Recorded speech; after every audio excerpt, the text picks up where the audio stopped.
நமது சிம்மம் ராசிக்கு ஆகஸ்ட் மாத ராசி பலன் எப்படி இருக்கும் என்பதை பார்ப்போம். 1ஆம் வீட்டில் கேது பெரும்பாலும் தனிப்பட்ட மாற்றங்கள் மற்றும் மாற்றங்களால் நிறைந்த வாழ்க்கையைக் குறிக்கிறது.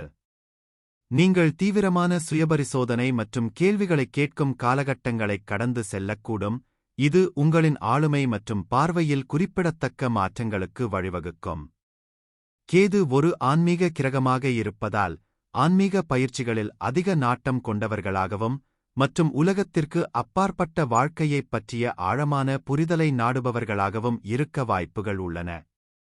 7வது வீட்டில் உள்ள ராகு அன்பு மற்றும் தோழமைக்கான வலுவான ஏக்கத்தை உருவாக்க முடியும். இது பெரும்பாலும் தனிநபர்கள் வழக்கத்திற்கு மாறான, கவர்ச்சியான அல்லது வழக்கத்திலிருந்து வேறுபட்ட கூட்டாளர்களைத் தேட வழிவகுக்கிறது. 7வது வீட்டில் உள்ள ராகு வெவ்வேறு பின்னணிகள், கலாச்சாரங்கள் அல்லது சமூக நிலைப்பாடுகளைச் சேர்ந்த கூட்டாளர்களிடம் ஈர்க்கப்படலாம், மேலும் இந்த உறவுகளில் ஆபத்து எடுப்பது அல்லது பாரம்பரிய விதிமுறைகளை புறக்கணிப்பது ஆகியவை அடங்கும். சனி 8வது வீட்டில் இருக்கிறார். இது மாற்றம், ஆழ்ந்த உளவியல் சுயபரிசோதனை மற்றும் பகிரப்பட்ட வளங்கள் மற்றும் நெருக்கம் தொடர்பான சாத்தியமான சவால்கள் ஆகியவற்றில் கவனம் செலுத்துவதைக் குறிக்கிறது. இந்த நிலைப்பாடு அச்சங்களை எதிர்கொள்வதன் மூலமும் கர்ம பாடங்களை எதிர்கொள்வதன் மூலமும் ஆழ்ந்த தனிப்பட்ட வளர்ச்சிக்கு வழிவகுக்கும்.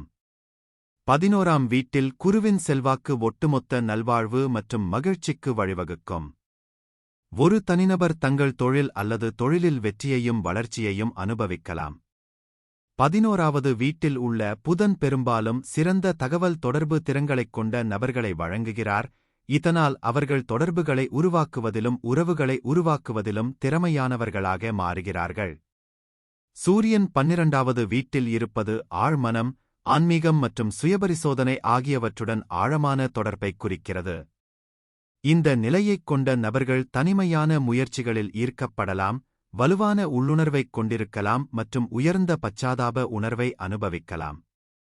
அவர்களுக்கு மறைந்திருக்கும் திறமை அல்லது ஆன்மீக வளர்ச்சி மற்றும் அறிவொளிக்கான ஆற்றலும் இருக்கலாம். செவ்வாய் 2வது வீட்டில் இருப்பதால் அது ஒரு நபரின் நிதி, குடும்பம் மற்றும் தகவல் தொடர்பு பாணியை பாதிக்கலாம். இது செல்வக் குவிப்புக்கான வலுவான ஆசை, கணக்கிடப்பட்ட அபாயங்கள் மூலம் நிதி ஆதாயங்களுக்கான சாத்தியம் மற்றும் மிகவும் உறுதியான அல்லது ஆக்ரோஷமான தகவல் தொடர்பு பாணியை நோக்கிய போக்கிற்கு வழிவகுக்கும். இருப்பினும், செவ்வாய் இருக்கும் ராசி மற்றும் பிற கிரகங்களின் அம்சங்களைப் பொறுத்து குறிப்பிட்ட விளைவுகள் மாறுபடும்.